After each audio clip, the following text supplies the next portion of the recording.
أيها الذين آمنوا اتقوا الله وقولوا قولا سديدا يصلح لكم أعمالكم ويغفر لكم ذنوبكم ومن يطع الله ورسوله فقد فاز فوزا عظيما.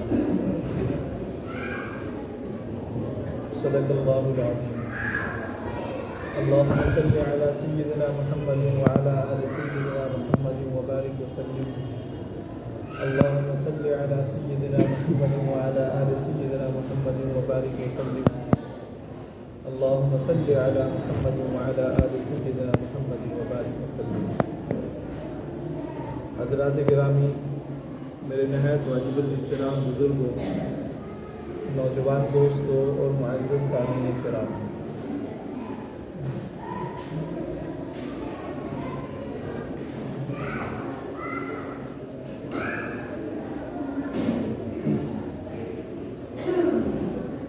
ہم جس ماحول سے گزر رہے ہیں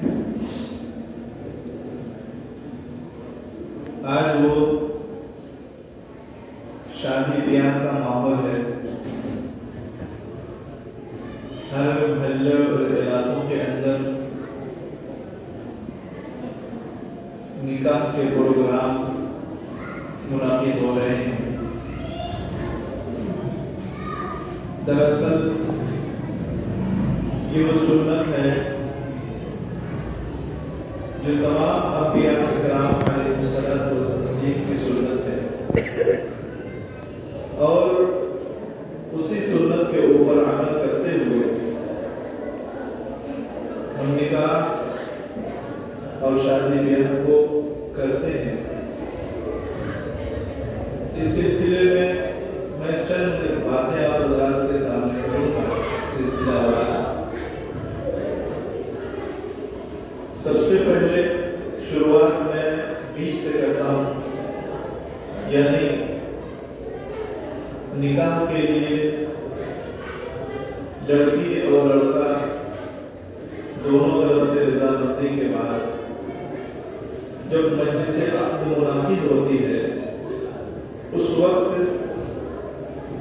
ہمارے درمیان ایک عمل آتا ہے جس میں ہم دیکھتے ہیں کہ کوئی عالم دین ہمارے درمیان آتے ہیں، خطبہ پڑھتے ہیں، آیتیں پڑھتے ہیں، اور اس کے بعد لڑکے سے کچھ باتیں عرض کرتے ہیں، اور اس کے مہر کے نام نقطے کے تذکرے کے بعد لڑکی کی شناخت کے بعد اس سے کہتے ہیں کہ کیا تم نے یہ چیزیں قبول کی؟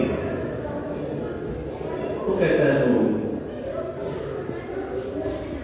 نکاح کا خطبہ اس کی بھی ایک تاریخ ہے. اول تو جیسے ہم نماز کے اندر جمعہ لے کے آتے ہیں تو ایک خطبہ ہوتا ہے. اس خطبے کے آداب میں سے یہ بات ہم کو معلوم ہے کہ جب خطبہ شروع ہو جائے، جب امام خطبہ دینے کے لیے ممبر کی طرف چڑھے اور بڑھے، اس وقت تمام کے تمام اعمال کو بند کر دیتے ہیں. کوئی شخص آپس میں گفتگو نہیں کر سکتا، یہ حرام ہو جاتی ہے، ناجائز ہو جاتی ہے، باعث گناہ ہے. اسی طرح سے کوئی شخص آپس میں بات کر رہا ہے تو اس کو منع کرنا بھی درست نہیں ہے کہ کچھ خاموش ہوگا، اس کا یہ عمل بھی اس وقت ممنوع ہے. اب صرف ایک عمل ہے کہ خطبہ غور سے سنیں اور خاموش رہیں. ایسے ہی نکاح کا خطبہ بھی ہوتا ہے کہ جب خطبہ ہو رہا ہو تو اس وقت تمام کے تمام مجلس کے افراد کے اوپر لازم اور ضروری ہے، چاہے وہ مرد ہوں چاہے عورتیں ہوں، مجلس کے اندر در پردہ خطبہ کے وقت ہر ایک کے اوپر لازم ہے کو خاموش رہے اور خاموشی کے ساتھ خطبہ کو سنیں. لیکن اس کے برعکس ہم کیا دیکھتے ہیں کہ بھیڑ ہوتی ہے، ایک مجمع ہوتا ہے، اس میں ہر طرح کے مزاج کے لوگ، کچھ تربیت یافتہ دیندار ہوتے ہیں، کچھ غیر تربیت یافتہ ہوتے ہیں جن کو دین سے اتنا لگاؤ نہیں ہوتا، جس کی وجہ سے نکاح کی بابرکت مجلس بھی گناہ کی مجلس کبھی کبھار بن جاتی ہے. یا تو ہم بات کر رہے ہوتے ہیں، یا کوئی ویڈیو بنا رہا ہوتا ہے، کوئی فوٹو کھینچ رہا ہوتا ہے، جبکہ یہ چیزیں نکاح کی اس مجلس کے علاوہ بھی نفس سے حرام ہے، لیکن نکاح کی اس مجلس کے اندر یہ عمل کرنا اس کی قباحت کو اور بھی زیادہ بڑھا۔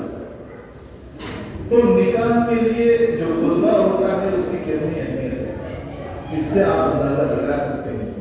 اسی کے ساتھ جو یہ خطبہ کا پورا عمل ہے اس کی بھی تاریخ ہے۔ عرب کے اندر جب دو خاندانوں کے رشتے جوڑتے تھے، لڑکی اور لڑکا کا نکاح ہوتا تھا، تو خاندان کے بڑے بزرگ اکٹھا ہوتے تھے اور نکاح کی مجلس لگتی تھی۔ اس مجلس کے اندر اپنے خاندان کی عزت و شرافت اور اس کی بڑائی کو بیان کیا جاتا تھا، اس کے حسب و نسب اور اس کے شجروں کو بیان کیا جاتا تھا۔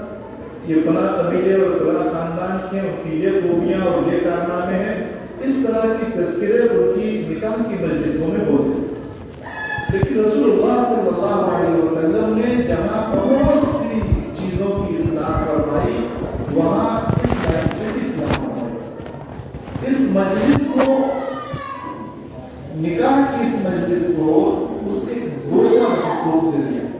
اس مجلس کے اندر اللہ کی حمد و ثنا بیان فرمائی، رسول اللہ صلی اللہ علیہ وسلم کی رسالت کا اقرار کروایا گیا۔ اسی طریقے سے استغفار وغیرہ کی تمام چیزیں جو ہم خطبے کے شروع کے اندر سنتے ہیں، اس کے بعد قرآنی آیات کا انتخاب کر کے ان آیتوں کا انتخاب کیا گیا جو انسان کی ازدواجی زندگی کے اس پورے مرحلے کے لیے خاص طور سے ضروری ہے۔ اس کو ایک جامع گلدستہ بنا دیا کہ اس کا متبادل بھی ہے۔ دیکھیے کبھی کچھ چیزیں ایسی ہوتی ہیں انسان اس کو چھوڑ نہیں سکتا، جب اس کو چھوڑ نہیں سکتا